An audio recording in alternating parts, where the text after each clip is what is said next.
தமிழகத்தில் வருகிற தேர்தல் ஒரு கடும் போட்டியை நிலவக்கூடிய ஒரு தேர்தலாக இருக்கிறது. இதில் யார் முதல்வராக வந்தால் தமிழகம் எப்படி சிறப்பாக இருக்கும் என்பதை ஒரு 4 முதல்வர் வேட்பாளர்களை நான் சொல்லுகிறேன்.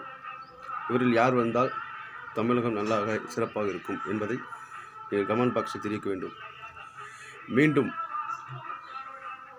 தமிழக முதல்வர் மு.க. ஸ்டாலின் ஐயா அவர்கள் வர வேண்டுமா, இல்லை எடப்பாடியார் பழனிசாமி ஐயா அவர்கள் வர வேண்டுமா, இல்லை புதிதாக வந்திருக்கக்கூடிய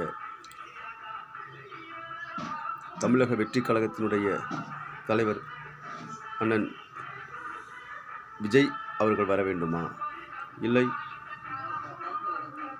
நாம் தமிழர் ஒருங்கிணைப்பாளர் மரியாதைக்குரிய அண்ணன் சீமான் அண்ணன் அவர்கள் வர வேண்டுமா என்பதை கமெண்ட் பாக்ஸில் தெரியப்படுத்துமாறு உங்களை அன்போடு கேட்டுக்கொள்கிறேன். நன்றி, வணக்கம்.